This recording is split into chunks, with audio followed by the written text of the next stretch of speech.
میں جو بار بار حدیث آپ کو بتاتا ہوں، نبی صلی اللہ علیہ وسلم نے تقریباً 1500 سال پہلے کہہ دیا تھا کہ طاقتور اگر چوری کرے اور اسے نہ پکڑو اور کمزور کو جیل میں ڈالو، چور کو، وہ قوم تباہ ہو جاتی ہے۔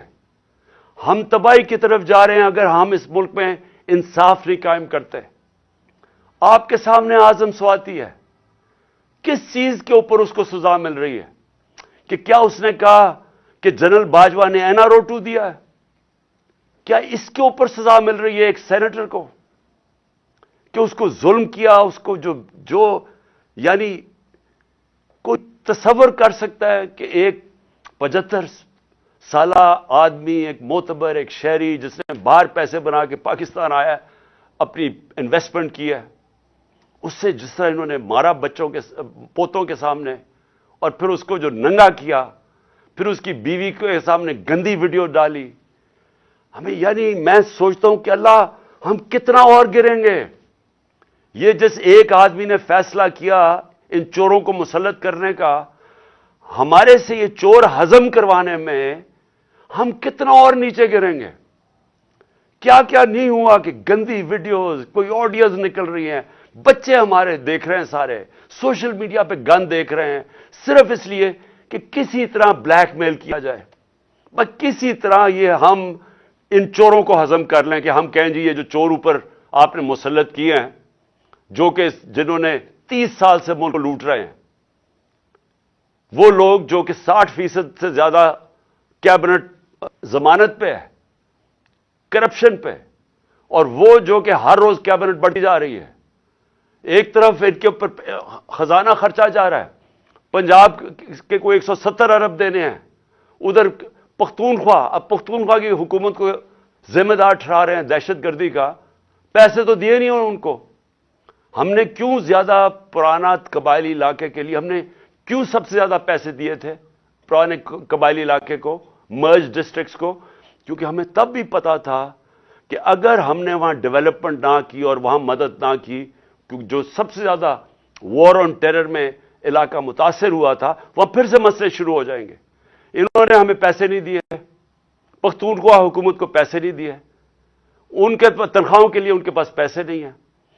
گلگت بلتستان والے وہ کہہ رہے ہیں ان کو پیسے نہیں دیے، آزاد کشمیر گورنمنٹ کہہ رہی ہے وہ پیسے نہیں دیے، پنجاب جس طرح میں نے کہا وہ کہہ رہے ہیں 170 ارب روپیہ نہیں دیا۔ تو اگر پختونخوا میں پیسے نہ خرچ کیے گئے اور یہ جو مرج ڈسٹرکٹس کے اندر پولیسنگ کے اوپر نہ انہوں نے زیادہ اس وقت انویسٹمنٹ نہ کی، نوکریاں نہ وہاں ملی، اگر خدا نہ خواستہ پھر سے وہاں دہشت گردی شروع ہو گئی، میں آج آپ کو یہ کہہ رہا ہوں کہ ہمارے ملک کے آگے جو پہلے ہی ہمارا ملک کے معاشی حالات کبھی بھی اتنے برے نہیں تھے، خدا نہ خواستہ اگر دہشت گردی شروع ہوگی تو سب کے ہاتھ سے نکل جائے گا۔ تو آخر میں صرف یہ کہنا چاہتا ہوں کہ یہ جو پنجاب میں مذاق ہو رہا ہے، ہم اپنی حکومت سے ڈیزالو کر رہے ہیں، یہ ہمارا آئینی حق کیا کہ ہم الیکشنز کروائیں؟ کیوں ڈر رہی ہیں الیکشن سے؟ یہ ہم خود اپنی 2 حکومتوں کے اندر الیکشن کروانے کے تیار ہیں، یہ کیوں اتنا زیادہ تماشا؟ کبھی گورنر رول لگا دو، کبھی کہا جی ہم چیف منسٹر کو ہٹا دیں گے، یہ کیوں کہہ رہے ہیں؟ کیونکہ یہ ڈرے ہوئے ہیں عوام سے، یہ الیکشن سے بھاگے ہوئے ہیں۔ وہ جو باہر بیٹھا ہوا ہے مفرور ایک مجرم، وہ ڈرا ہوا ہے الیکشن سے، اور دوسرا آصف زرداری ڈرا ہوا ہے الیکشن سے۔ انہوں نے اتنی زیادہ چوری کی ہے اس ملک کی کہ ان کو خوف آیا ہوا ہے، ساری ان کا ایک 1 پوائنٹ ایجنڈا ہے چوری بچانے کے لیے۔ پہلے چوری کرو پھر اس چوری کو بچاؤ، پہلے چوری کر کے ملک کو نقصان پہنچاؤ پھر چوری بچانے میں ملک کو نقصان پہنچاؤ۔ انہوں نے جو امینڈمنٹ پاس کی ہے پارلیمنٹ میں، انہوں نے وائٹ کالر کرائم اس کو لائسنس دے دیا ہے۔ آج انہوں نے ناممکن کر دیا ہے کہ جو پیسے والے آدمی آج جو چوری کرے گا، ناممکن ہے کہ آپ اس کو پکڑ سکیں گے۔ نیب کے قوانین انہوں نے ایسے بنا دیے ہیں کہ انہوں نے لائسنس دے دیے چوری کے لیے، اپنے آپ کو بچانے کے لیے ملک کا بیڑا غرق کیا انہوں نے۔ اور آج سوال کیا ہے کہ ساری قوم کو پتہ ہے، سارے جو چاہے وہ اکانومسٹ ہے, چاہے وہ بزنس مین ہے, چاہے وہ پروفیشنلز ہیں, سب کو پتا ہے کہ اس وقت اس دلدل سے نکلنے کا صرف ایک راستہ ہے, صاف اور شفاف الیکشن.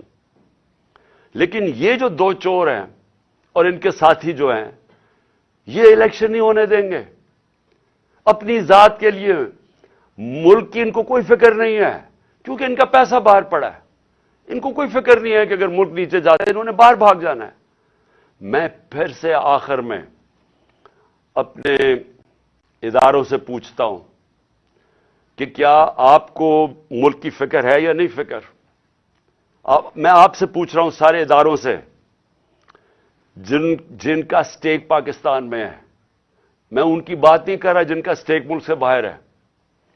جن کا سٹیک آج پاکستان میں ہے, میں آپ سب سے سوال پوچھ رہا ہوں کہ کیا آپ کو آج فکر کرنی چاہیے یا نہیں کہ ہمارا ملک تیزی سے جا رہا ہے, وہ ادھر پہنچ جائے گا جدھر خدا نہ خواستہ ہم سب کے ہاتھ سے نکل جائے گا. جتنی جلدی اس ملک میں الیکشن کروائیں, ہم اتنی جلدی اس ملک کو ایک موقع ملے گا ہمیں کہ نکلنے کا اس دلدل سے. جب تک سیاسی استحکام نہیں آتا, پولیٹیکل سٹیبلٹی نہیں آتی, اکنامک سٹیبلٹی نہیں آ سکتی. اس وقت نہ باہر کے ملکوں کو, نہ باہر کی فائنینشیل انسٹیٹیوشنز کو کوئی اعتماد رہ گیا ہے اس گورنمنٹ کے اوپر, نہ اس ملک کے انویسٹرز اور بزنس مین کو اعتماد رہ گیا اس حکومت کے اوپر. تو صرف ان دو چوروں کے چوری بچانے کے لیے, اور وہ کیونکہ ڈرے ہوئے ہیں کہ الیکشن اگر وہ ہار گئے تو ان کی پھر سے ان کا این آر او جو انہوں نے لیا وہ نہ چلا جائے, سارا ملک کو انہوں نے گروی رکھا ہوا ہے. تو میں آج سارے پاکستانیوں کو اپیل کر